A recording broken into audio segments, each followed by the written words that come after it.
Les instituts de beauté Body Minute vous présentent Magali Berda, Sud Radio. On vit pas dans la même France.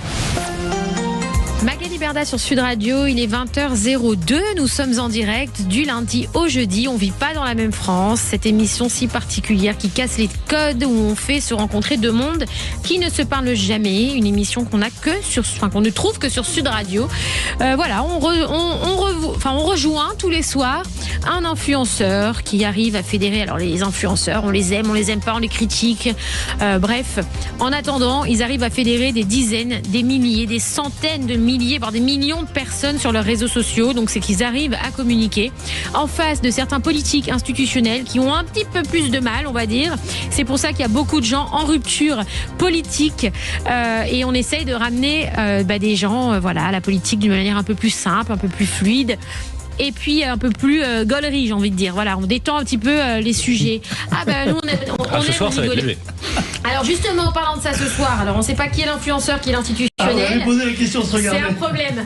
Alors ce soir, on reçoit Franck Tapiro, publicitaire. Bonsoir, Magali. Et Thomas Guénolé, politologue. Le débat, peut-on parler d'apartheid en Israël? On voit beaucoup de débats sur les réseaux sociaux. On voit que c'est un sujet qui est largement commenté. Est-ce que apartheid, pas apartheid? Alors on va revenir déjà sur la définition de l'apartheid.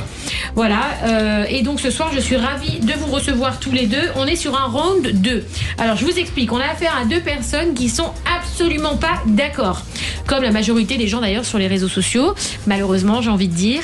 Et du coup, on a eu un peu peur au départ de faire ce débat. Et puis finalement, on a eu affaire à un débat ultra constructif. Voilà. Donc on s'est dit, eh bien, puisqu'ils se tiennent bien les deux, puisqu'ils nous expliquent bien les deux, on va les réinviter et on va faire des sujets un peu réguliers pour peut-être essayer de réconcilier tout le monde et peut-être mieux se comprendre et rentrer dans le dialogue plutôt que la confrontation. Voilà. Donc ce soir, on reçoit Franck Tapiro d'abord, qui est l'un des plus grands noms de la communication française. Wow. Alors je t'ai déjà présenté Franck. Tu me mets la pression. Ah bah écoute, c'est pas n'importe. Tu n'es pas n'importe qui, Franck. Tu as notamment signé la campagne Newt pour Ikea en 2000. Newt pour Ikea. Tu vas y arriver. Je vais y arriver.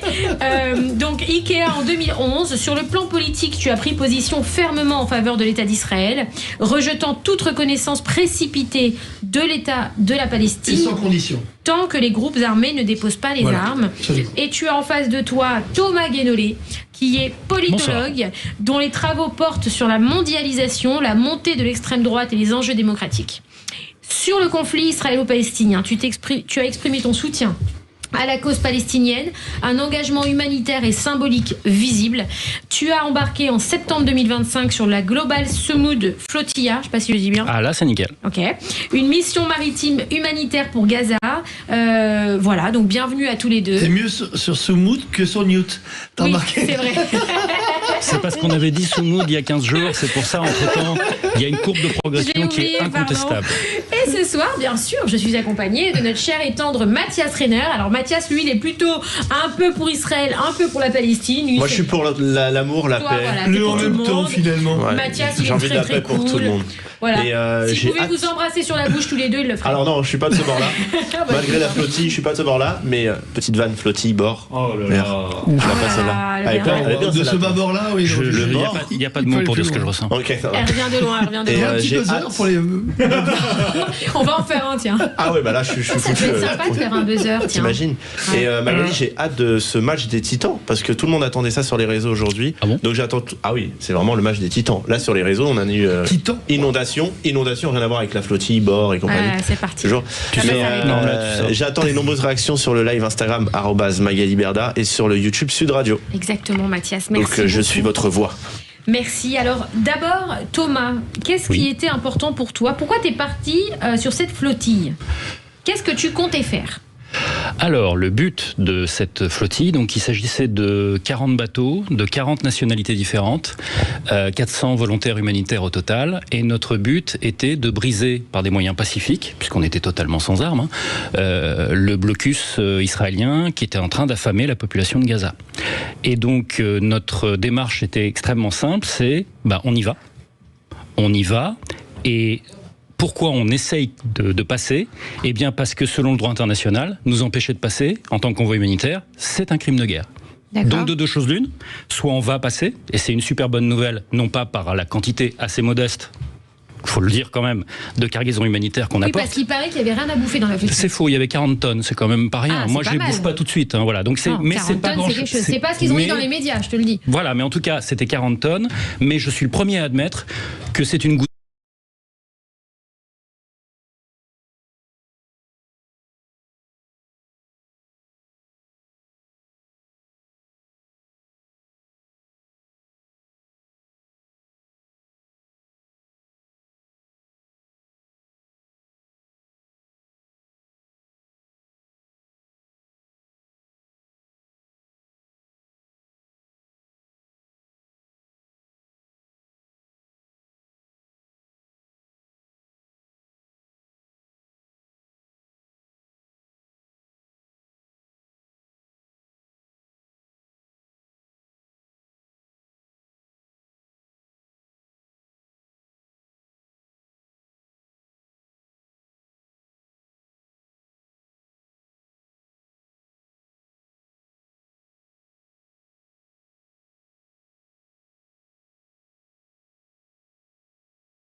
L'armée israélienne, si elle avait voulu vous bombarder, il n'y aurait aucun bateau qui s'en serait échappé.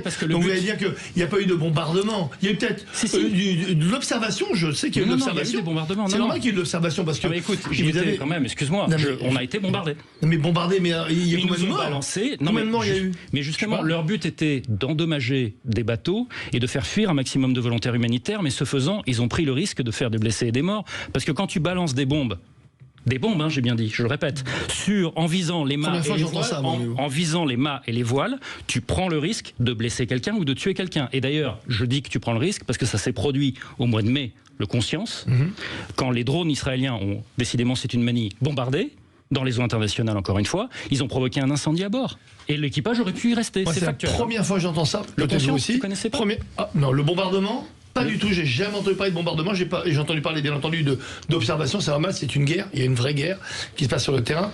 La flottille que moi j'ai appelée Floppy parce qu'en fait c'était une flottille symbolique de communication pour attirer l'œil. Et encore moi en tant que militant, je peux comprendre l'idée de la flottille. Je suis d'accord. C'est symbolique et médiatique. Et là-dessus, malheureusement, enfin pour ceux qui étaient les ennemis de la flottille, ça a marché, parce qu'il y a eu des millions de vues, etc. Maintenant, quel est l'impact réel sur le terrain? Zéro. C'est pas vrai. Et alors, je vais expliquer pourquoi. L'impact médiatique, top. C'est vrai. Bon, maintenant, après, au niveau du casting, on va en reparler. Parce que sur le casting, il y avait quand même des gens qui étaient peu recommandables. Peu recommandés d'ailleurs. Et il a fallu rétro-pédaler pour faire croire qu'un t-shirt qui porte, par exemple, un deltaplane, qui était exactement le deltaplane utilisé par le Hamas le 7 octobre, en fait, c'était par un fan du deltaplane et pas un fan du Hamas. Bon, c'est terrible. Non, mais c'est compliqué, je me mets à votre place. Le rétro-pédalage est toujours très compliqué. Mais admettons, tout ça, on l'oublie. On savait très bien qu'il y avait un pays en guerre. Israël qui a été attaqué par le Hamas le 7 octobre. Il y avait une guerre maintenant qui se propageait dans tout Gaza pour essayer d'extirper d'abord les otages, parce qu'on n'en parle jamais. Il y avait des otages, et ensuite il y avait le Hamas qui était surarmé, qui n'a pas protégé sa population, et c'est là peut-être qu'on va avoir le premier gros désaccord, est le seul et unique responsable de la non-famine, puisqu'il n'y a pas eu de famine, des problématiques humanitaires à Gaza.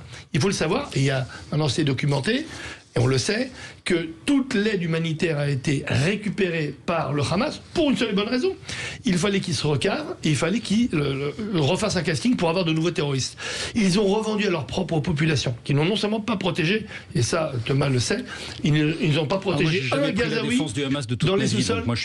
Non, quand je dis le sais, c'est que on sait jamais un civil gazaoui n'a pu rentrer dans un tunnel pour le protéger. Donc ils les ont exposés exprès pour qu'il y ait de plus en plus de victimes. Et d'ailleurs c'est pour ça qu'Israël n'a pas bombardé avec l'aviation du matin au soir, parce que leur but c'était de déloger le Hamas, pas de tirer sur les Palestiniens. Après il y a eu des victimes collatérales, on en a parlé, et on sait qu'une victime collatérale c'est toujours une victime de trop, mais c'est une guerre.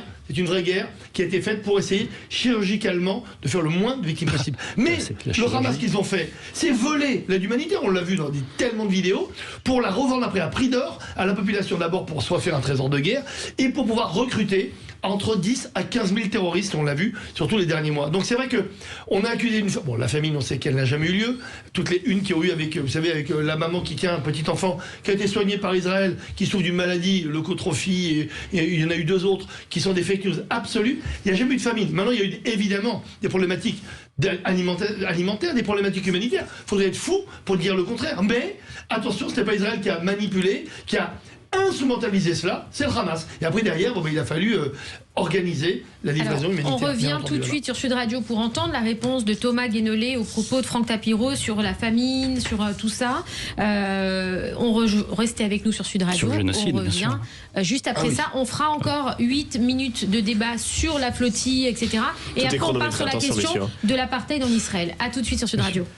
Sud Radio. Sud Radio. Parlons vrai. Parlons vrai. Sud Radio. Parlons vrai. L'Institut de beauté Body Minute vous présente Magali Berda, Sud Radio. On vit pas dans la même France. Magali Berda sur Sud Radio, il est 20h14. Nous sommes en direct pour parler d'un sujet qui fait beaucoup s'agiter. Là, même pendant la pause, là, ils étaient agités les deux. Hein. Non, on discute. Non. Ça suffit, les garçons. Hein. Alors, ce soir, j'ai bombarder nos arguments. Je suis la maîtresse d'école ce soir, vous avez intérêt à vous taire. Alors, j'adore faire ça. Non, je rigole. Peut-on parler d'apartheid en Israël? C'est le sujet de ce soir. On revient aussi sur la flottille. On commente tout ça avec Franck Tapiro, publicitaire, et Thomas Guénolé, politologue, qui était au bord de cette flottille, et Mathias qui est avec nos auditeurs. Ouais. Sur les réseaux sociaux, du coup sur le live Instagram, il y a quelqu'un, c'est une question pour vous deux. Une personne qui s'appelle Thomas qui dit: est-ce que vous en avez pas marre des deux côtés des vidéos fake news? Bien sûr. Parce que du coup, ils disent que ça dessert vraiment le conflit et ce qui se passe. Complètement. Mais enfin, ça fausse tout le monde sur tous les sujets d'ailleurs. Mais sur tous les sujets, que ce soit sur l'Ukraine et la Russie, que ce soit sur évidemment le conflit entre Israël et le Hamas, pas Israël et la Palestine. Bien entendu, c'est hyper important. Parce que les fake news ne profitent à personne, ne profitent, on va dire, qu'au crime, ou alors à certaines personnes, certains médias qui veulent faire l'audience pour l'audience, mais ça profite ni à la cause palestinienne, ni à Israël, ni à la paix. Alors, qu'est-ce que tu peux dire, Thomas, suite aux propos de Franck par rapport à ce qu'il nous disait avant sur... Il n'y a pas de famine, etc. Voilà. La famine fait partie d'un ensemble plus vaste qui est le problème du génocide commis par Israël en Palestine. Donc je vais faire une réponse la plus précise possible là-dessus. C'est un sujet grave, c'est un sujet sérieux, donc je vais essayer d'être rigoureux. Déjà, il existe une association mondiale des universitaires spécialistes du génocide. Ça s'appelle l'IAGS. Et le 1er septembre de cette année, elle s'est réunie en se posant la question entre universitaires, est-ce que c'est un génocide? Et ils ont même fait un vote. 86% de oui. Mais oui, c'est un génocide. Excuse-moi, il était où? Il était à Gaza? IAGS. Non, mais attends. Je pose une question. Moi, je ne suis pas universitaire spécialiste du génocide. Eux le sont. Et ils se sont réunis en congrès et ont conclu que c'était un génocide. C'est leur domaine d'expertise. Non, mais je veux savoir le congrès, il a lieu où? C'est important. Excuse-moi, Franck, je t'ai pas interrompu. Non, mais c'est pour aller dans ton sens, pour poser une question. Je ne t'ai pas interrompu. Et donc, après, il se trouve que les 5 critères pour définir un génocide, parce que les gens ne savent pas souvent ce que c'est quoi la définition des mots. Les 5 critères définissant un génocide sont tous remplis. D'abord, il faut des meurtres. Ça tombe bien, si je peux me permettre cet humour noir, on est à 60 000 morts tués selon l'ancien chef d'état-major d'Israël. C'est les chiffres état-major d'Israël, c'est pas des chiffres de je ne sais où. Déjà, c'est faux. Non. 60 000 morts civils, voilà, dont 70% de civils minimum, probablement plus, selon le Haut Commissariat aux droits de l'homme de l'ONU. Et un élément, parce qu'on parle souvent de... L'argument utilisé pour justifier une telle horreur, c'est de dire oui, mais bouclier humain. Oui, sauf que 40% des bombes balancées sur Gaza n'ont pas de système de guidage. Donc c'est du massacre en bombardant dans le tas. Par ailleurs, deuxième critère, des atteintes physiques graves sur une population. Là, on est à plus de 140 000 blessés, minimum. À chaque fois, je prends une estimation basse, sinon ça... pour être sûr. Troisièmement, il faut des conditions d'existence qui, en soi, tuent. Là, c'est la famine provoquée, par exemple, de mars à mai 2025. Je ne sais pas comment tu peux dire sérieusement, Franck, qu'il n'y a pas eu de famine provoquée, alors que de mars à mai 2025, ils ont laissé rentrer 0, j'ai bien dit 0, bouffe. Totalement faux. 0 bouffe à Gaza. Voilà. Totalement faux. Non, mais là, écoute, là, Faux. pour le coup... C'est pas parce que la bouffe a été volée par le Hamas qu'elle n'est pas rentrée. Non, ils l'ont pas laissé rentrer. Si, elle est C'est-à-dire rentrée. qu'il n'y a même pas de possibilité Mais bien matérielle sûr. de la voler, puisque de toute façon, elle n'est pas rentrée. Elle est rentrée. Et à tel point d'ailleurs que l'ONU, à fin août, a déclaré l'état de famine à Gaza. Donc c'est pas moi qui vous dis, croyez Thomas Guinolet, etc. Quatrième critère, il faut entraver les naissances. Bah là c'est simple, quand vous faites péter les maternités, c'est quand même compliqué. Et cinquième critère, les transferts forcés de population. Je dis transferts forcés parce qu'on pourrait employer d'autres termes, mais ça ferait des histoires. Donc je vais dire transfert forcé de population. Et l'intention, le critère sur lequel je pourrais citer Smotrich, ministre des Finances, qui a dit publiquement qu'il fallait continuer tant qu'on n'aurait pas détruit le peuple d'Amalek, c'est-à-dire en fait les Palestiniens. Donc, quand vous mettez tout ça bout à bout et que vous rajoutez l'association de référence des universitaires spécialistes du sujet qui vous dit c'est un génocide et qu'il y a une commission d'enquête mandatée par l'ONU qui le 16 septembre 2025 conclut oui c'est un génocide, Franck Tapiro a parfaitement le droit de dire non, c'est pas un génocide, mais ça commence à faire beaucoup de choses de l'autre côté de la balance. Alors, on donne la parole maintenant à Franck Tapiro qui va te répondre, Thomas. Oui. Ah oui, mais surtout pas par point, parce que c'est un universitaire, il est professeur, donc je vais essayer non pas d'être professeur, mais essayer de reprendre les points de façon précise, surtout pour que les auditeurs comprennent. L'intention politique, déjà, elle doit être menée par le gouvernement dans son ensemble et par l'armée dans son ensemble. Et ça, tu le sais, il n'y a jamais eu d'intention ni politique, ni militaire de commettre, ni génocide évidemment, ni crime de guerre, ni rien, puisque c'est dans l'éthique même d'une armée. Et c'est très simple, puisque dans tous les génocides dans l'histoire, malheureusement, il y a toujours eu des décisions conjointes, directes, entre une décision politique écrite, voulue, proclamée, assumée, absolument. Ah bah, je vais te dire, quand on a retrouvé les écrits d'Hitler sur la solution finale, je parle pas de génocide, je parle de la solution finale. Et quand on a retrouvé les plans, ils étaient extrêmement froids. Extrêmement froids sur toute l'organisation industrielle du génocide des Juifs. Mais je parle plutôt après 42B. Avant, l'intention génocidaire était claire, puisque quand il a écrit en 25, on oublie que c'était en 25 qu'il a écrit, Mein Kampf, même s'il a été publié un peu plus tard, il était déjà en tôle, et quand il l'a publié, il y avait déjà cette intention génocidaire qui transpirait de lui. Il n'y a jamais eu de quiconque en Israël. Alors tu me cites Smotrich, que je déteste, comme la plupart des Israéliens. Je te rappelle qu'en Israël, et c'est un défaut, ils ont ce qui s'appelle la proportionnelle intégrale, dans la seule démocratie du Proche-Orient et du Moyen-Orient, on a la proportionnelle intégrale qui fait que alors, pour proposer un gouvernement, parfois c'est compliqué, on est obligé de le faire avec ses ennemis. Et donc Smotrich, il y en a deux, Ben-Gvir et Smotrich, qui sont les deux pantins que moi je déteste depuis bien longtemps, bien avant le 7 octobre. C'est quoi, c'est des ministres? C'est des ministres qui sont très extrémistes, voilà, c'est deux parmi un gouvernement, mais Dieu merci, Netanyahou ne les suit pas du tout. Attends, Franck, parce que sinon on aurait eu une là, intention génocidaire. Je me perds, oui. Attends. Le premier point que tu m'as donné, c'était quoi, toi? Je le fais à l'envers parce que j'ai commencé par l'intention. Les gens se perdent, alors je me perds. Il faut alors je te refais les 5 critères, des meurtres, des atteintes physiques graves, sans meurtre, des conditions d'existence qui tuent. Attends, le premier point, c'est quoi? Des meurtres. Alors, en quantité réponds-nous sur les meurtres. Attends, je finis une phrase. Donc il n'y a jamais eu de génocide politique, militaire. C'est un argument, bien entendu, de propagande, d'abord lancé par le Hamas et les frères musulmans dans le monde. Fais gaffe quand tu es dans le négationnisme du génocide, parce que ça facilite le négationnisme de l'ensemble des génocides. Et c'est un problème. Et quand il y aura tu verras cette conclusion. Tu vois Dieu merci qu'il n'y a pas eu de génocide. Je serai là encore pour l'assumer. Et si demain il y a l'épreuve même en Israël qu'il y a eu un génocide, je serai aussi là pour l'assumer en tant que franco-israélien. Je te le rappelle, donc j'en parle en connaissance de cause. Mais justement. Deuxièmement, on parle des morts. Quand tu dis tuer, je disais qu'il y a une guerre, t'appelles ça des meurtres? Qu'il y a une guerre de riposte face à des terroristes, j'appelle pas ça des meurtres. J'appelle ça, quand il s'agit des terroristes, de la salubrité publique. Que Israël ait exterminé près de 25 à 30 000 terroristes, j'ai dit bien terroristes, qui ont attaqué le 7 octobre, qui ont commis, eux, un acte génocidaire. Il y a un acte génocidaire dans toute cette guerre, c'est le 7 octobre. Ils l'ont écrit, revendiqué, filmé, et derrière même, Yahya Sinwar a dit, c'est incroyable, j'ai été surpris par la haine de mes combattants, sachant que dans les combattants, il y avait des terroristes du Hamas, des terroristes de plusieurs factions du djihad islamique, et oui, il y avait des citoyens de Gaza, et tu le sais bien, quelques milliers de citoyens de Gaza qui sont venus aussi faire le boulot. Ça, c'est... Alors, même l'ONU l'a reconnu. Est-ce que toi, tu reconnais, Thomas, que le 7 octobre était un génocide? C'est filmé. Un génocide, alors un pogrom, c'est sûr. Un génocide, je ne pense pas que les 5 critères soient remplis. L'intention génocidaire, attention, l'intention génocidaire qui vient politique et militaire. Si on mais moi, je dis ça du point de vue droit. Maintenant, quand on dit, tu as dit des meurtres, bah non. Déjà, tu enlèves dans les 60 000. C'est pas moi qui le dis, c'est toutes les sources que j'ai citées. C'est pas tombé de mon chapeau. Non, c'est une guerre. C'est une guerre de riposte. Et c'est une riposte totalement légitime. Alors, sur les meurtres, toi, tu dis que c'est une mais guerre. le mot est faux. Ensuite, attends, ça veut dire qu'il y a à peu près 30 000 terroristes et 30 000 victimes collatérales. Et je l'ai dit ici, je le lis depuis le premier jour. Sont pas ça, mais... Les victimes collatérales sont toujours une de trop, mais c'est une guerre. C'est une guerre. Allons sur le deuxième point, parce qu'il nous reste 4 minutes, les amis, et après on part sur... Ça, c'est les faits. Non, mais... Et les chiffres. Alors, le deuxième point, c'était... Je croyais que tu voulais parler de l'apartheid, mais ok. on va en parler juste après. Des atteintes physiques graves, donc c'est les blessés en clair. Alors les atteintes physiques graves. Les blessés, l'ensemble des formes de violence qui peuvent exister sans aller jusqu'à la mort. Quand tu dis aujourd'hui, par exemple... Non, mais c'est des critères cumulatifs. Chaque critère ne suffit pas. Mais quand tu coches les 5, il y a génocide. Encore une fois, c'est pas moi qui le dis, c'est Commission indépendante de l'ONU. Plus, je veux dire, on pourrait... Non, mais juste... T'as fini par l'argument.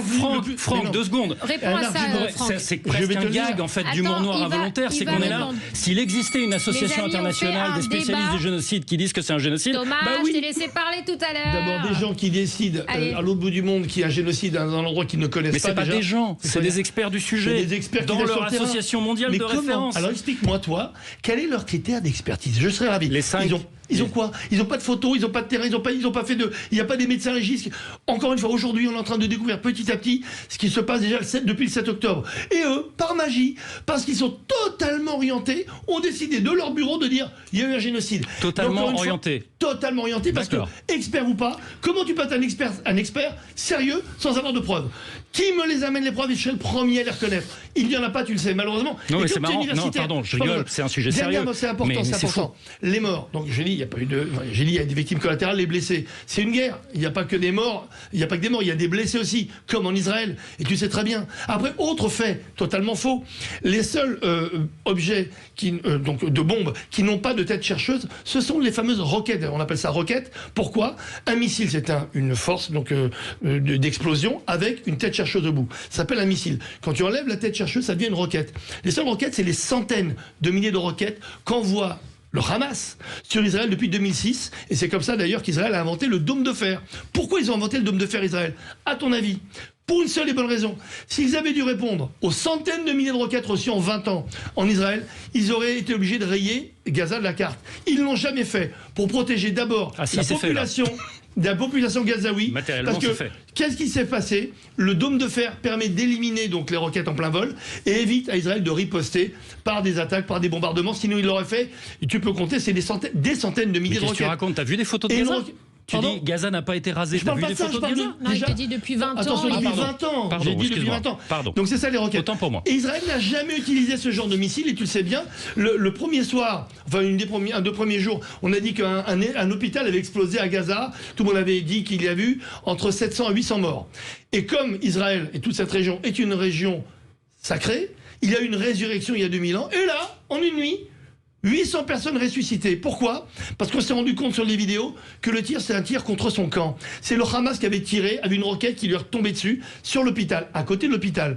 Donc ils ont annoncé, comme c'est de la propagande du Hamas, avec le ministère de la Santé du Hamas qui n'est autre que le Hamas, 800 morts, vous pouvez tout vérifier. Le lendemain matin, 10 morts, parce que ça a explosé sur un parking. Et évidemment, l'hôpital était intact. Tu contestes la destruction du système hospitalier à Gaza par les bombardements israéliens? Mais j'y viens. Non, mais c'est une question. Donc déjà, il nous reste 40 secondes. J'ai répondu avant ta question, parce que je sais, je veux absolument en parler. Donc cet hôpital, le premier, il a été complètement sur pied. Voilà, tout va bien. Les hôpitaux de Gaza sont en pleine forme. Et les 800 morts ont été complètement ressuscités. Ensuite, qu'est-ce qui s'est passé? Où se cache le Hamas? Où se cache-t-il? Et tu le sais depuis bien avant le 7 octobre. Il se planque dans les écoles. On a vu encore cette semaine une vidéo où des terroristes sont venus rechercher dans une école de l'UNRWA. Oh, c'est drôle, l'UNRWA, affilié à l'ONU. Ça a été débunké par la Cour internationale de justice que tu es en train de dire là maintenant. Des dizaines d'armes planquées dans les écoles. Ils se planquent dans les écoles, dans les hôpitaux. Les terroristes ont pris des otages, vous savez, le 7 octobre. Ils ont été planqués où pour la plupart? Dans des hôpitaux. On les voit même dans les vidéos de surveillance. Et d'ailleurs, tous les otages ont témoigné. Planqués dans les hôpitaux. Pourquoi? Pour en faire des cibles. Et tu le sais, dans le droit de la guerre, personne ne le sait. Donc je vais le répéter, parce que j'ai bien étudié moi aussi depuis le 7 octobre. Quand un lieu, quel qu'il soit, une école, une nurserie, une maternité ou un hôpital est utilisé à des fins de guerre, il devient un lieu de guerre et perd totalement sa nature première. Vous pouvez le vérifier en ligne, vous pouvez le vérifier, les auditeurs. Ils n'ont le jamais droit produit de la preuves, guerre. hein, mais c'est pas Donc, mais c'est le droit de la guerre. Non, mais c'est pas Quand grave. le Hamas se cache dans un hôpital ou une maternité, c'est à des fins. C'est pour qu'Israël tape dessus. Ils n'ont Sauf que, jamais produit de dans le preuves droit de la quoi que ce guerre, soit, mais c'est pas grave. Restez aujourd'hui, avec et nous. on le sait, ça fait depuis les On accords le de sait, Genève. voilà, on le sait. Les amis, Quand on se planque se derrière retrouve Nicole, tout de c'est suite plus sur Nicole. Sud Radio. On revient pour la question C'est le droit. suivante. Est-ce C'est ça, qu'on le peut droit. parler d'apartheid en Israël, oui ou non? À tout de suite sur Sud Radio. Sud Radio. Sud Radio. Parlons vrai. Parlons vrai. Sud Radio. Parlons vrai. Les instituts de beauté Body Minute vous présentent Magali Berda, Sud Radio. On vit pas dans la même France. Magali Berda sur Sud Radio, il est 20h30. Nous sommes en direct avec Thomas Guénolé, politologue, qui débat ce soir avec Franck Tapiro, publicitaire. Et je suis moi accompagnée de mon Mathias, le monsieur des réseaux sociaux. Alors on va parler d'un sujet Ça se passe qui bien, les fait... réseaux? C'est exceptionnel. À chaque fois que vous venez, c'est le match des Titans. À chaque fois, ils le disent, les gens. Il y a énormément de questions. Mais il y avait une question avant l'apartheid. C'est quoi? C'était, il y a deux questions. Déjà, une pour Franck Tapiro. Est-ce que vous estimez pas que le 7 octobre, c'est un attentat? Et ce qui se passe à Gaza, un génocide? Ah, mais c'est exactement. Enfin, alors, c'est pas du tout ça. Pourquoi? Alors, en droit, oui. Un attentat, c'est pas ça. Un attentat, Ils sont marrants, les deux. un attentat déjà. Alors déjà, c'est pas une guerre parce que ça aurait été une guerre si le Hamas avait attaqué uniquement les sites militaires. Faux. Tout ce qui s'est passé dans tous les kibbutz et Non, le Hamas, et tu un peux Nova pas dire Festival. ça. Si le critère, c'est que c'est pas une guerre quand tu tapes les civils, qu'est-ce que tu dis Non, d'Israël? c'est pas ce que je te dis. Quand on déclenche une guerre, à la limite, on aurait pu dire une armée terroriste contre une armée. On aurait pu faire passer ça pour une guerre. Déjà, ça, on l'écarte. Il y a un génocide parce que la tentation génocidaire, elle existe depuis la création du Hamas, 87, tous les frères musulmans et évidemment l'Iran qui n'ont qu'un seul truc dans leur charte, la destruction de l'État d'Israël. Quand on a dans sa charte écrite, je dis bien écrite, la destruction de l'État d'Israël, c'est que le C'est génocide... vrai dans le cas du Hamas, hein, j'insiste sur bien ce sûr, point. mais l'Iran, pareil. L'Iran, c'est obsessionnel. Donc, il y a une intention génocide, il y a du génocide. Maintenant, aujourd'hui, je pense vraiment que ce qui s'est passé le 7 octobre, c'est alors, certains ont dit un pogrom. Alors, ceux qui ont connu des pogroms et qui connaissent l'histoire des pogroms, surtout en Russie et dans les pays de l'Est, puis c'est pas exactement ça. C'est vachement comparable. Moi, je Qu'est-ce dis que c'est tu sais ce que c'est je des dis, moi massacres de Et juifs, je le dis en en fait. hébreu, c'est tevar. Ça s'appelle un massacre. En fait, c'est un massacre qui rentre dans aucune case. Parce qu'il est unique. Il est unique pourquoi? Parce qu'on vient taper d'abord une population, n'oublions pas, qui était les amis des Palestiniens. Les gens dans les kibbutz, c'était les gens de gauche qui, tous les jours, soignaient des enfants palestiniens, prenaient la paix. Et surtout, à Reim, là où il y a eu le Nova Festival, c'était le festival, mais qui était que de pro-palestiniens. Donc, ils ont tué leurs amis, premièrement. Deuxièmement, ils n'ont pas fait aucune distinction. Enfants, femmes, vieillards, chiens, chats, ils avaient même les noms dans les briefs. Vous savez qu'ils avaient tellement d'informations qu'ils avaient tout, pour tout exterminer. Donc oui, c'est un massacre. À la limite que ce soit, qu'on appelle ça génocide, je m'en fous. C'est un massacre énorme. Donc c'est bien pire qu'un attentat. Et encore une fois, on a voulu exterminer, et puis ils ont dit, on s'arrêtera jusqu'au bout, jusqu'à temps qu'ils se fassent éliminer. Donc l'intention génocidaire était là pour faire un massacre. Voilà ce qui est le 7 octobre. Ce qui s'est passé derrière, c'est une riposte légitime d'un État démocratique avec son armée officielle qui attaque non pas une population, sinon ça aurait été réglé en 2 jours, c'est horrible s'il avait voulu l'exterminer. S'il y avait un génocide, tu imagines un pays, pas Israël, puisque il n'y a jamais eu ni d'intention ni de réalité de génocide, qui veut exterminer des gens, mais ici, avec les avions qu'ils ont et les armes qu'ils ont, mais ça prend 2 jours. Poutine, s'il avait subi la même chose que le Hamas, lui, il aurait fait un génocide. J'en suis convaincu. Si l'Ukraine avait attaqué la Russie, au lieu que ce soit l'inverse, lui, il aurait exterminé, mais du Rioupol, il aurait exterminé Thomas, tu penses quoi de Kiev, ça? mais pas Israël. Jamais, il n'y a jamais eu, et il y en Je aura vais jamais. redonner la liste des critères, je vais redonner les sources pour démontrer que oui, il y a bel et bien un problème de génocide. Alors, est-ce qu'on part sur après, notre sujet? de toute façon, oui, je veux bien, oui. Parce que sinon, je vais me répéter. Super. Parlons d'apartheid. Sinon, je vais me répéter. Donc, mais Thomas parlons Guénolé, d'apartheid. on vit pas dans la même France. Mais Il parlons reçoit Magali d'apartheid. Berda. Parlons de l'apartheid, parce que alors c'est Magali, vous important. voulez qu'on parle de quoi ce soir? Tu peux me refaire la scène? Je crois que je me suis pris un fou rire ce week-end. Je n'avais pas vu cette scène de toi avec Cyril Hanouna où tu dis je me casse. Après, Ouais. vous revenez. Bon, d'accord. Tu l'as vu, mais bien celle-là sûr. ou pas? Mais il n'y avait pas eu le double chant, vous voyez que Cyril quand il Non, mais il y a une raison précise. Si vous voulez, je vous explique pourquoi. C'est parce qu'en fait, au moment où moi je me casse, parce qu'effectivement il s'est passé un truc, un clash très dur sur le plateau, moi je dis voilà, on ne parle pas comme ça suffit. Et là, lui m'objecte, non mais j'avais dit plusieurs fois, sous-entendu, j'avais dit plusieurs fois, stop. Et donc je finis par t'engueuler. De manière beaucoup plus dure, parce que t'as pas écouté quand je t'ai dit plusieurs fois stop. Et là, moi, réagissant totalement au premier degré, Ah oui, c'est vrai, effectivement, je l'ai pas écouté quand il a dit stop. Et du coup, je me rassieds puisque c'est moi qui suis en infraction. C'était pour ça que j'ai réagi comme ça. Non, mais la séquence était très drôle. On a la Oui, ça, fameuse c'est vrai. explication. Elle est culte.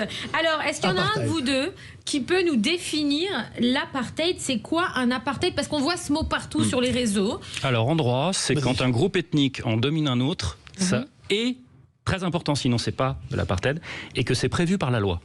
D'accord. Voilà. Et donc, si tu veux, je déroule et puis après tu... Il y a voilà. aussi le mot ségrégation raciale. Il faut que ce soit. Oui, oui, voilà. C'est très important, comme en Afrique du Sud, avec interdit aux et en Noirs, droit, etc. Et en droit, c'est un crime contre l'humanité de pratiquer l'apartheid. Ouais. Voilà, c'est dans le statut de Rome. Ouais. La Cour internationale de justice, dans son avis du 19 juillet 2024, dit que ce qui se passe dans les territoires occupés palestiniens relève de l'apartheid. L'ONG israélienne B'Tselem, qui est spécialisée sur ce sujet-là, vous dit, elle recense même les lois pour dire toutes ces lois ensemble, c'est de l'apartheid. Parce Alors, qu'elle introduit. moi, j'ai une question à je te te donne poser. des exemples et puis Ouais, après je. ok. Voilà. Par exemple, en Cisjordanie, tu as une justice pour les Palestiniens et tu as une justice pour les colons juifs. Ça, c'est de l'apartheid, par exemple. Ben, ouais. Autre exemple, l'accès à l'eau. Les Israéliens, c'est 300 litres par jour. Les Palestiniens, c'est 70. Bon, bah ça, c'est pour le coup, c'est de la ségrégation. Parce que c'est c'est décidé. C'est pas les gens qui volent de l'eau, tu vois. C'est vraiment, c'est organisé comme ça en termes de distribution. C'était pareil en Algérie française, hein, d'ailleurs, les circuits d'eau. C'est une logique coloniale. Et autre exemple d'apartheid, le mariage entre une personne israélienne et une personne palestinienne, c'est le cas dans lequel le regroupement familial en Israël, pour ce seul motif, est interdit. Et ça, c'est de l'apartheid aussi. Puis c'est un cas typique de ségrégation. Voilà. C'est-à-dire une famille avec. Si tu es arabe israélien et que tu épouses quelqu'un qui est palestinien, tu n'as pas droit au regroupement familial en Il Israël. faut préciser, quand tu es arabe israélien, Oui, voilà, et que tu épouses un ou une palestinienne. Enfin, voilà. Eh bien, Oui. tu n'as T'as pas pas le droit de faire droit, la fête, quoi. tu C'est n'as ça que pas tu veux droit au dire regroupement familial Donc, en en Israël. gros, t'as pas le droit de faire la fête. Quoi ? Non, non, t'as pas Non, droit ça, au regroupement familial. Tu n'as pas le droit à une vie familiale normale en Israël, dans ce En cas-là. gros, rapatrier ta famille, etc. En fait, il faut. C'est-à-dire que tu peux pas ramener Le regroupement les familial, tu vois. Palestiniens Le qui habitent en Palestine, du coup, ils peuvent pas Non, mais venir tu es habiter en arabe Israël. israélien, tu es donc un citoyen Oui. d'Israël. Oui. Tu épouses quelqu'un qui est palestinien en Cisjordanie, d'accord ? Tu n'as pas droit au regroupement familial. Tu n'as pas le droit de l'emmener là où tu vis en Israël. C'est interdit. Alors moi, j'ai juste Du une question. simple fait que Après, je te donne la le conjoint parole. est palestinien. Ça, je souris parce Si que- ça, c'est pas de l'apartheid, Oui, mais excuse-moi. Alors attends, je te Mais, donne. mais la je te donne- Cisjordanie avec je les deux te systèmes donne- judiciaires, c'est plus Je choquant. donne la parole à Franck, mais juste j'ai une question. Moi, Thomas Guénolé, Oui. moi, Magali Berda, Oui, je suis de confession juive. oui, Je suis née Ok. de mère juive. ok. Je veux aller en Palestine. Parce que tu parles d'apartheid, ça veut dire Alors qu'en gros, définis tu dis que définis Palestine déjà. les deux, tu dis les deux ne sont pas traités sur le même pied d'égalité. C'est ça en gros que tu es en train de dire dans des mots un peu plus simples. C'est ça? La loi leur donne un traitement différencié. Donc, ils sont effectivement, pas il y en a. traités au même pied Voilà, d'égalité. c'est ça, ils n'ont pas Mais les mêmes est-ce droits. que- Ils n'ont mais- pas les mêmes ah, droits, ok. et c'est la loi qui le dit. Ok, donc, Oui. tu dis ça sur Israël et donc tu défends la Palestine, on est d'accord. Mais est-ce qu'en Je défends Palestine. Non, je défends les droits du peuple palestinien pour attention, qu'ils aient les c'est- mêmes c'est pas un droits. reproche, Pour qu'ils au aient les... contraire. Non, mais pour qu'ils aient les mêmes droits. Les deux trucs que tu veux savoir. Oui, ça veut Les dire, deux est-ce trucs. que tu condamnes aussi le fait. Moi, je sais pas, on va débattre sur apartheid, pas Mais c'est apartheid. surréaliste parce que là, Mais- là, on est en train de tout mélanger. Je suis Mais désolé. enfin, les Bah non, territoires parce que- palestiniens sont occupés par Israël. Attends, Tu peux pas mettre ça sur le même plan. Bah non, moi, je vais. même ça, c'est non, faux. vous m'écoutez pas. Non, non, T'as j'écoute. entendu ce que tu Oui, comprends oui. ce que je veux En dire? gros, Magali, elle veut dire, est-ce que en si gros, tu je es veux dire, palestinien, tu moi, peux je ramener une suis, israélienne. moi, je suis juive, ok. Ouais. Je veux aller en Palestine. Tu peux pas. Territoire occupé, pas occupé, je m'en fous, je te dis, je veux aller en Palestine. Est-ce que moi, ils vont me laisser rentrer? Tu dis, les Palestiniens n'ont pas le droit à boire autant d'eau que les C'est Israéliens. faux, c'est C'est ce que totalement tu dis. faux. Non, attends, là, je te dis pas si c'est vrai ou pas, je répète tes paroles. Ok. Maintenant, ma question, c'est est-ce que moi, en tant que juif, j'aurais le droit même à 1 litre d'eau en Palestine? Mais évidemment, c'est des territoires occupés par l'armée israélienne. moi, je Tu peux fais quasiment ce rentrer que tu veux, Non, oui, non, bien non, sûr. alors, Moi, je Mais peux évidemment, rentrer en si Palestine. demain tu veux devenir colon en Cisjordanie, t'as le droit. Mais non. Alors écoutez, Ah. je suis désolé, et là Si. je parle au professeur. Désolé, je refais Non, un mais cours c'est comme une la question dernière fois. bête, mais Non, mais par je veux rapport bien, à- question je veux bête. bien Ah, mais qu'on moi, rentre je dans le comprends détail des pas. zones, si T'as tu veux. compris Ça me comment dérange ça pas. C'est très important Mais parce si que- tu veux en gros, rentrer je comprends pas. Non, en mais- Cisjordanie en tant Attendez. que colon, tu peux. Alors- L'inverse, un colon palestinien en Israël, lève-toi de bonne heure. c'est absolument impossible et je vais vous expliquer pourquoi. Déjà, on va déjà faire les cercles concentriques. Déjà en Israël, 9 millions d'Israéliens, dont 2 millions d'Arabes israéliens, qui ont absolument absolument non seulement les mêmes droits, les mêmes devoirs. Il y a un président de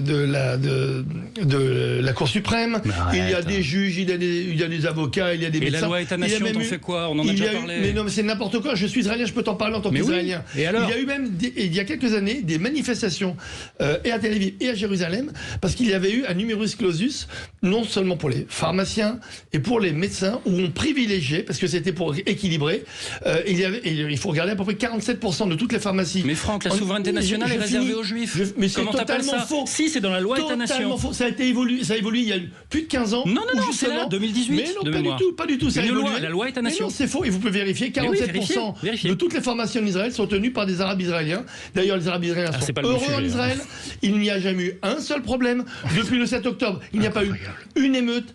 Rien du tout. Pourquoi? Parce qu'ils sont heureux, ils sont fiers d'être israéliens, ils sont fiers d'avoir les mêmes droits que tout le monde, qu'ils soient arabes, druzes, juifs, chrétiens.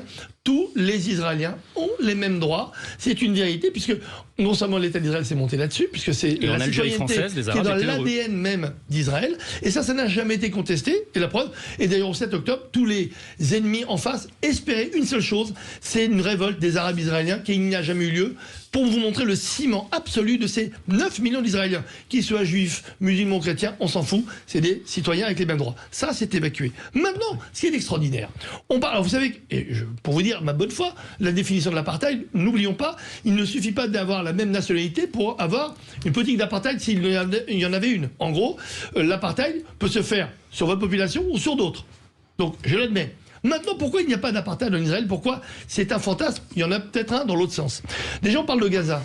Qui dirige Gaza depuis 2005, depuis le retrait absolu d'Israël? Il n'y a pas un Israélien retrait absolu, à Gaza. Réfléchis bien. Absolu depuis 2005. Le blocus n'existe pas. Depuis 2005. T'appelles ça un retrait quand il y a un blocus? Le retrait, mais un retrait, c'est extrêmement clair un blocus. Le blocus peut se faire de l'extérieur pour des raisons de terrorisme absolu. Tu considères qu'on ne contrôle pas un territoire quand on met un blocus dessus? Je suis désolé. 2005. Le Hamas a 2006-2007 élection, d'ailleurs ils ont exterminé tous les candidats du Fatah. Bon, et c'est donc une élection démocratique où les Gazaouis ont tous voté pour le Hamas. On est d'accord. Donc après il y a eu des tirs incessants de roquettes, plus de 200 000 à peu près, entre 150 000 et 200 000. Non, c'est important. Je parle d'apartheid. Là, il ne peut pas y avoir un apartheid sur une population alors qui est déjà dirigée par le Hamas. Donc déjà, on pense que le premier apartheid, puisque quand on voit un peu comment sont traités les Palestiniens par le Hamas, on le voit depuis la guerre, c'est bizarre. J'ai jamais vu, moi, un pouvoir prendre sa population et l'exposer à une guerre qu'elle a provoquée. Donc c'est pire que de l'apartheid, c'est une ségrégation où ils se servent, ils utilisent leur population déjà comme chair à canon pour pouvoir travailler sur leur stratégie d'accusation d'Israël. Deuxièmement, Cisjordanie. Tu parles de la Cisjordanie, d'abord moi j'appelle Judée-Samarie, c'est son nom officiel, et elle a été dénommée, je l'ai expliqué la dernière fois, historiquement, pour enlever toute trace juive sur cette terre qui s'appelle Judée, juifs, Samarie, les Samaris, on sait très bien que c'était les deux premières tribus, des 12 tribus d'Israël, déjà. Alors, ok, Cisjordanie, il y a 3 zones. Zone A, totalement géré par l'autorité palestinienne d'un point de vue administratif et sécuritaire. C'est 18% du territoire. Et ça, dans ces villes-là, Ramallah, qui vivent merveilleusement bien, là, il n'y a pas un juif dedans, pas un Israélien. Il y a des panneaux, je te l'ai envoyé tout à l'heure sur WhatsApp, c'est en ligne. Un panneau géant avec marqué interdit aux Israéliens et certains interdits aux Juifs. Yahoud, parce que Yahoud, c'est drôle, en arabe, on le traduit israélien en anglais ou en français, mais c'est faux. Yahoud, ça veut dire juif. Donc, alors attends, j'ai pas fini. La zone B, c'est de l'information. Zone B, 22% du territoire. Mélange. La totalité de la Cisjordanie, t'es pas chez toi, on est d'accord. Hein. Administration, pardon. En droit international, désolé, tu dis Judée-Samarie. La zone Cour internationale de justice, c'est une occupation illégale. Tu n'es pas chez toi, intégralement. C'est Oslo, t'es né pour les accords d'Oslo. 13 septembre. T'as la majorité des. L'Israël est censé se barrer intégralement de la Cisjordanie, paraît pas d'après les accords d'Oslo. Oui, on est chez nous. Allez, stop, s'il vous plaît. On revient tout de suite sur Sud Radio. Laissez nos annonceurs s'exprimer. Mais on a encore 20 minutes de débat. À tout de suite. Et on écoutera Thomas Guénolé aussi. Mais on vous entend pas quand vous parlez en même temps. C'est trop triste. C'est un super J'essaie de débat. parler, juste donner une information. Allez, à tout de suite sur Sud Radio. Magali Berda, Sud Radio, 20h, 21h. On vit pas dans la même France. Sud Radio, parlons vrai. Et les instituts de beauté Body Minute vous présentent Magali Berda, Sud Radio. On vit pas dans la même France.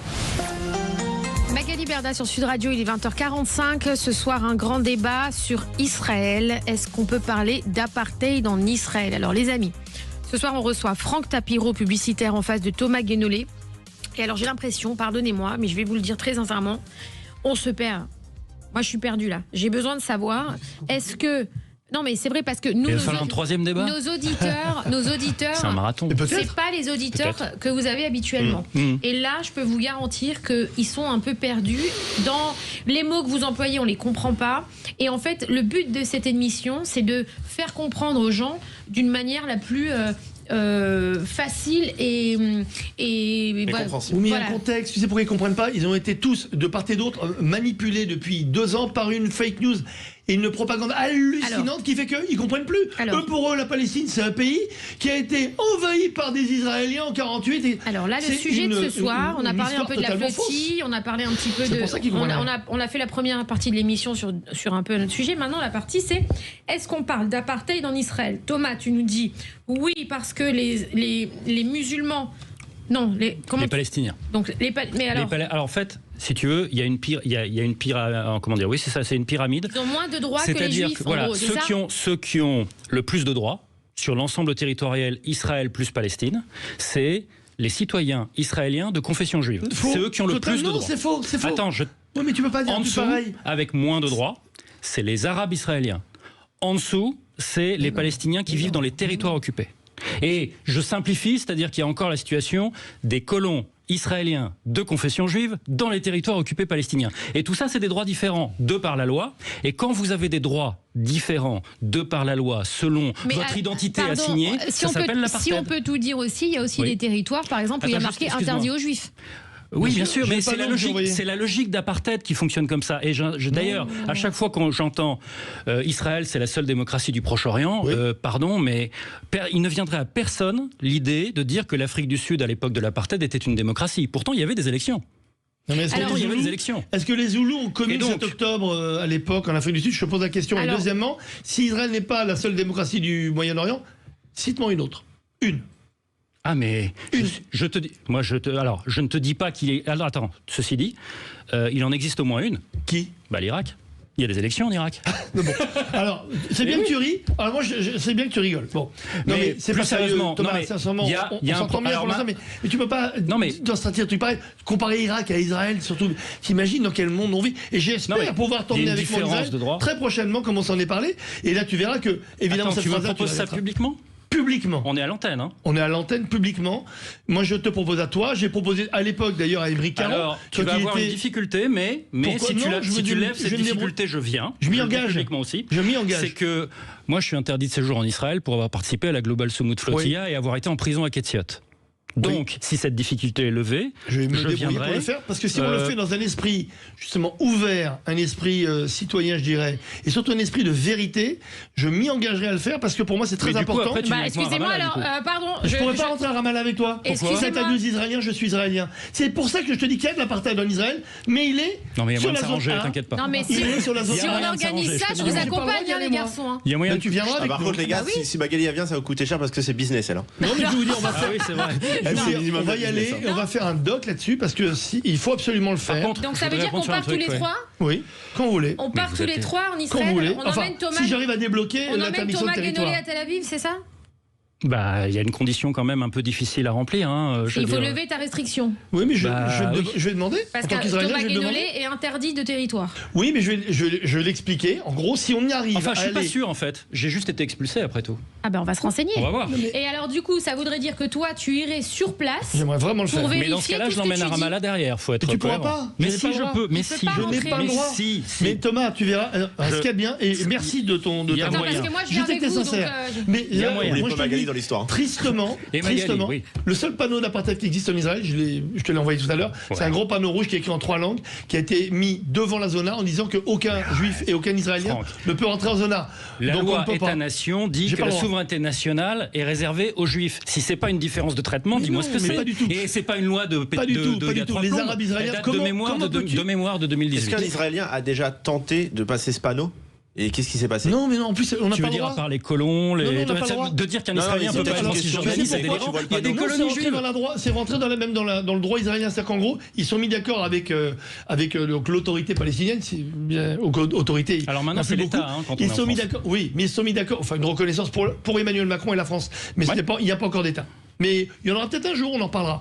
Mais aujourd'hui, le droit israélien décommande de ne pas y aller, puisque en face, ils ne veulent pas nous recevoir, donc ils disent évitons les problèmes. Ça, c'est dans la zone A. Et dans la zone A, pourtant Ramallah, c'est une belle ville avec des superbes commerces, avec vraiment, c'est un endroit magnifique, mais on peut pas y aller. Donc, tu verras bien, alors que les autres peuvent rentrer à Tel Aviv. D'ailleurs, on oublie qu'au mois de juin 2023, l'accord passé avec le Hamas, je dis bien, Israël a passé un accord avec le Hamas pour, et vous pouvez le vérifier, à re-signer les droits de travail pour les Palestiniens qui voulaient vivre en Israël. Voilà pourquoi ils ont endormi un petit peu l'État d'Israël, c'est clair, et Netanyahou en premier, parce qu'ils pensaient que c'était en train de se détendre. Et les Palestiniens recommencent à venir travailler en Israël. Donc il n'y a jamais eu d'apartheid. Et un Français Non seulement pour les catholique Arabes israéliens, peut passer. ni pour les Palestiniens en temps de détente. Voilà, c'est tout, c'est encadré. Est-ce qu'un catholique peut passer? Un catholique Oui. Passer Passer ce panneau. Je sais, l'interdiction, elle est qu'aux Israéliens. Oui, mais il y a ou des juste- Israéliens Il y a catholiques. des Israéliens catholiques, je Oui, sais pas. enfin, c'est comme les poissons volants, ça existe, mais c'est pas l'ordinaire du genre. Non, Pour alors tu veux que je paraphraser te Audiard, dise, non mais c'est une blague. alors tu veux que je te dise, moi je suis ravie Faut vérifier. de faire ça parce que dans ces cas-là, la réponse du débat de ce soir, elle est très simple. Peut-on parler d'apartheid en Israël?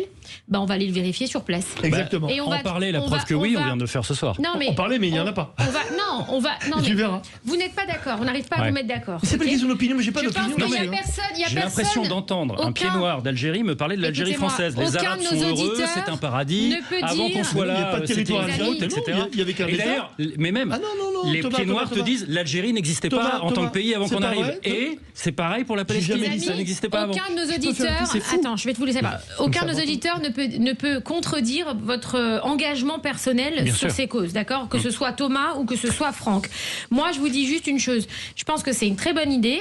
Partons là-bas sur place. On va le faire. Emmenons Thomas. Moi, je suis même. Allez, emmenons même un de tes collègues du LFI. Une, Ça- du coup. une. Bah, Émeric Caron, je l'avais Et- invité à l'époque, il m'avait dit oui. Ouais, Il me l'a t'emballes dit pas quand même. devant Non, sa je femme et la mienne. Il n'a pas voulu, mais Non, je je le rigole. je Qui le que connais, ce soit. j'ai fait tellement de Et télévision allons- avec lui. Sébastien Delogu. Et on peut y aller avec une caméra, vous filmer. Vous ne faites pas le coup du village Potemkin, on est d'accord. C'est quoi ça Je sais même pas ce que c'est alors. Pardon.